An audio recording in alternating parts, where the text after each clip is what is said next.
Синиччине дерево. Катерина Тихозора. У лісі мешкала синичка. Колись давно знайомий майстер подарував їй цілу скриню ялинкових іграшок. І відтоді синичка щороку прикрашала своє дерево до зимових свят. Саме тому напередодні Різдва до синиччиного дерева часто навідувалися звірята й птахи, щоб помилуватися ним. От і цього року, коли до Різдва лишилося зовсім трішки, синичка взялася до діла.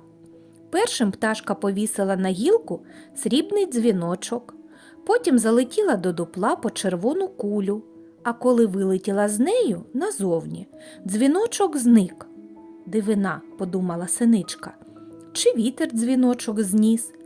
Подивувалася, повісила кулю й полетіла в дупло по наступну іграшку – золотого коника. А коли на гілля повернулася, куля теж зникла. Думає синичка, треба простежити, куди мої іграшки діваються. Повісила коника та в дупло залетіла, буцімто по наступну іграшку, а сама тихенько визирає звідти. Що ж із золотавим коником буде? Бачить, з-за дерева сорока вилітає і почала коника дзьобом з гілки знімати.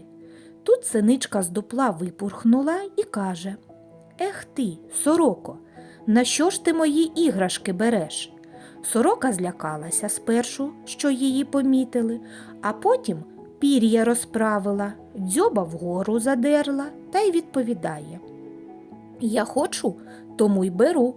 Тепер уже біля мого дерева звірі з усього лісу збиратимуться, а ти геть звідси, малеча». Налетіла на синичку, крилами на неї махає, дзьобом коле. Що робити, маленький? Полетіла синичка геть, а сорока всі іграшки до свого дерева попереносила, порозвішувала. І полетіла по всьому лісові.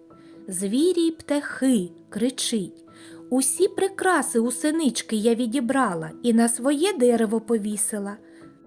Тепер до мене приходьте за святковим настроєм». А синичка повернулася до свого дерева. Сидить, похнюплена.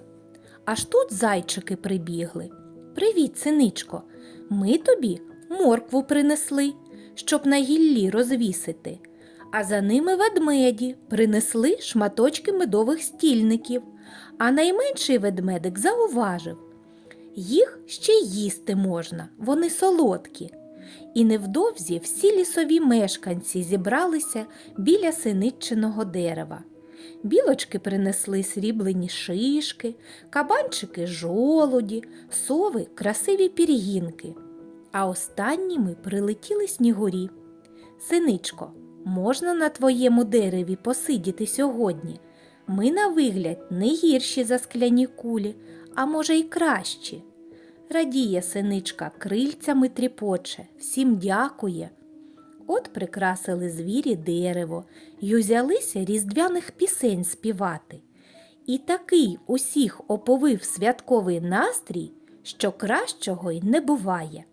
А сорока сидить на своєму дереві поміж прикрас, сама самісінька, та й думає: «І чого це до мого дерева ніхто не приходить?» І справді, чого?